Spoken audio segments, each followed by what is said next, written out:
Oh, hi. It's me, Michelle, and I am finally recording a video lecture for everybody. So here it is for critical thinking this summer, and this lecture is going to cover our texts and our themes, as well as issues and conclusions. So our major theme for this class is difference. It's a core curriculum theme, and you can find it on the LAC Common Core page where you'll see, at a moment when it is easy to see the things that can divide us, how do we work with and across differences? Which is a really great question. So, those things that divide us are sites of difference, like identity markers, including race and gender and class and religion and sexuality and ethnicity and culture. And I think the list probably goes on. But I'm leaving it open to you to decide which of those, and there can be more than one of them, you want to talk about this semester. And to figure out how to work with and across difference, we really have to observe and comment upon how difference manifests itself in our society, not just today, but also historically. And that's where our texts kind of come in. So we're going to be looking for a discussion of identity in a variety of sources. The first one is Steinbeck's Grapes of Wrath, where we're looking at identity as a theme in literature. So, some background there you can see in my bullet points. The story is about displaced tenant farm families who become this underclass of migrant workers. And it's really Steinbeck's social critique and his exploration of class and culture, gender, religion. So you can see it definitely relates to our theme of the semester. It was published in 39 at the tail end of the Great Depression, but at a moment when this transition was really still occurring in America. So, my question for you is, how does this novel address culture or class or gender or whatever side of difference you want to talk about? What argument is Steinbeck or his characters presenting on this subject?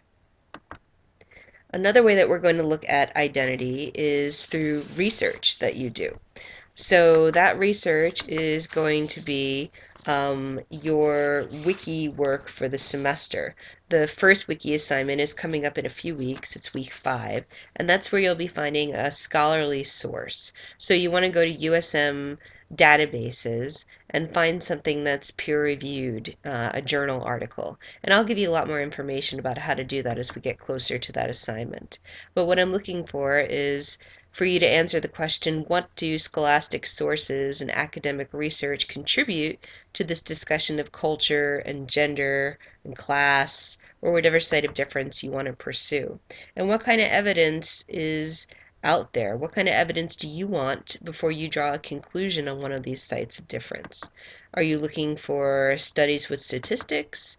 Are you looking for good social critique? Are you looking for historic context? That's sort of where Steinbeck comes in also. Another wiki that I'm going to ask you to complete is your popular source wiki. So that's another research project that you'll be doing, and that's week 6. And that can be anything that you find online. It can be from a major media source, or it can be something, individual and small, like a personal blog. The only thing I'm going to ask is that you don't use Wikipedia, or if you do use Wikipedia, that you use it to get to other sources, but don't rely on Wikipedia as your popular source. So, when you're searching online for something related to the research you've already done and the writing that you've begun, you can find something that's objective, or you can find something that's an opinion. And either of those would be great choices for evaluating and considering how they relate to the argument you're already making. Another way in which we're going to talk about identity is your opinion of it. So the question is, what do you think about race or gender or sexuality or some other side of difference in our society, in our world? When you think about the relationship between Steinbeck and find a line that you can draw to your personal opinion, then you might find some support for, here's an example of an opinion you might have. In our society, Culture is an innate attribute of one's identity. It's not a performance like gender or sexuality. That's just one opinion statement that you could make about culture as a site of difference. And if you could find a relationship between that opinion and Steinbeck, you'd really be beginning your work as a critical thinker, and in terms of completing the assignments for this class. So we're also going to look at asking the right questions, which is finally in the bookstore apparently. And I'm going to ask you to draw a connection between Brown and Keeley's ideas and Steinbeck. So Brown and Keeley allow us to take our critical thinking and meet Steinbeck's creative writing, which will hopefully allow us to kind of get at these gray areas, those notions we have that are actually pretty ambiguous or abstract. And those gray areas, the ambiguity and assumptions and values, that's all stuff that we're going to talk more about as we continue in the course. So let's talk about how to bring Brown and Keeley to Steinbeck. Here's some ideas from Brown and Keeley's first few chapters. So, critical thinking to the rescue is an interesting idea. And here's a question that I asked with our first blog. If Steinbeck's protagonist, Tom, has just been released from prison for killing a man, then what makes him so sympathetic and so likable to the audience? You can see Emily already addressing this question in her blog post. Whoops. So let's also talk about the sponge method versus the panning for gold method, which I saw come up on the discussion board last week. To figure out the difference between whether we're using a sponge method or whether we're panning for gold, we can look at Steinbeck looking at those moments of tension or revelation in the first part of his novel. But if we're panning for gold, we really have to try to compare those characters in the opening chapters. And this is another question that I posed for our blog work so far. So if you look at the truck driver or the Reverend Casey or Tom Joad, think about who's taking a sponge approach and who's panning for gold, the way that Brown and Keeley advocate we do. And who's using weak sense critical thinking and who's using strong sense critical thinking.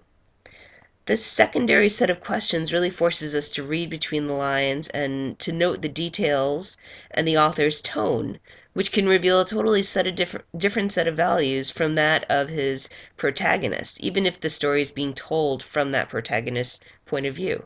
So, for example, when you think about Brown and Keeley's question, did I ask why someone wants me to believe something? That can really help us to think critically about Tom. How does Tom interact with rational, critical thinking people? And how does he interact with ignorant people? Or you could think about the Reverend Casey. Try to characterize his values and worldview as a critical thinker. Are they the same as Tom's or as Steinbeck's? And how do we know? How does Tom respond to oppression? Is his behavior justified? We know that he's just gotten out of jail for killing someone. Did he have a good reason to do that? Nothing prejudices Noting prejudices in a person's perspective and in our own is a first step to seeing a larger picture. So think about the difference between weak sense and strong sense critical thinking.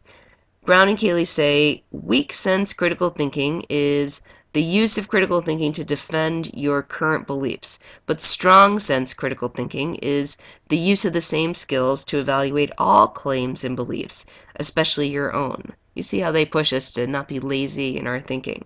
So try to, again, compare the characters in the opening chapters and see who's doing one and who's doing the other.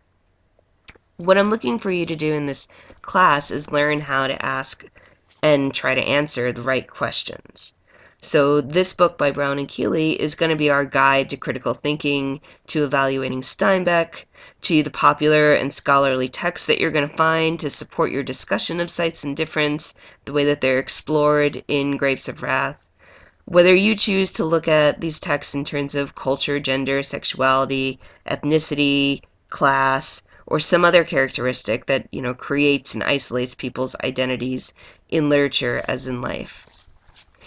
And some of those things that Brown and Keeley ask us to try to uphold in our critical thinking include autonomy, curiosity, humility, and respect. So we're going to try to apply these questions practically to evaluating standard arguments, like ones about gun control, or more complicated perspectives, like the literary one that Steinbeck creates in his novel.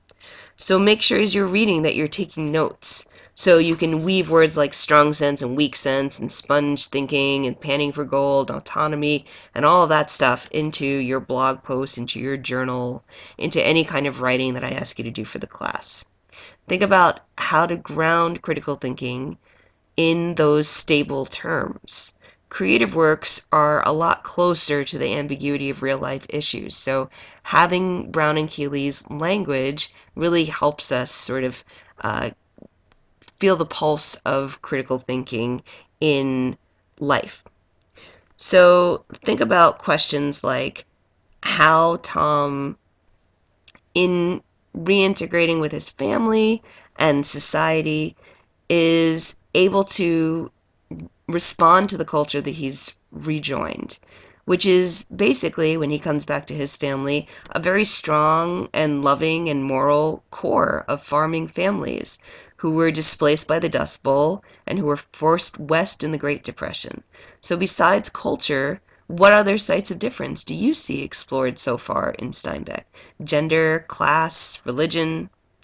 And if, as Brown and Keeley suggest, good critical thinking does come out of those ideas of autonomy and curiosity and humility and respect, then how do Steinbeck's characters, Tom and the Reverend Casey, reveal those traits when they've identified themselves as convicted killers and men who have given up the cloth? So those are the kinds of questions that I have been asking you to consider in your writing so far. And I want us to go a little bit further this week, which is week 3 of the class, and start thinking about issues and conclusions. So Brown and Keeley talk about 2 different types of issues. Descriptive issues, which focus upon the world as it is or was or will be, and prescriptive issues, which focus upon the world as it should or should not be. That is, a moral or value-based perspective.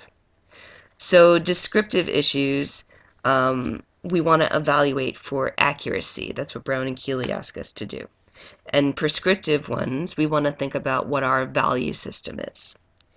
Brown and Keeley also give us tips for identifying conclusions. They tell us that we should try to separate conclusions from reasons, and we can do that by taking really good notes. So if you, as they recommend, highlight indicator words like therefore and thus and consequently in your reading and think about how to use them in your writing, you're going to be honing in on what the conclusion is that's being offered. Not always so obvious in creative work, particularly work like Steinbeck's, but you can listen to what the characters are arguing and figure out, by listening to their voices, what it is that they're trying to say and what their perspective is on the world. Think about the information that's being presented to you. Are you looking at examples or statistics or definitions or background or evidence? None of that actually functions as conclusions, but it all helps to support a conclusion. So when you can identify that stuff in your reading, you can also learn how to use it to support your writing in making your own arguments. The Bedford Handbook is the last thing that I wanted to call our attention to, and this is the section that I asked people to look at for week 2. Section 5, which is about argument in your Bedford Handbook, talks about context for your issue, and asks you to consider how to state your conclusion in an academic voice, to consider how the audience judges or responds to your argument, and teaches you how to build trust in terms of establishing your credibility and stating your argument as directly as possible. Find support for your position with good reasoning and evidence, and try to anticipate counterarguments to the one that you're presenting so that you can refute them or build common ground with them. So that's it for my first video lecture of the semester.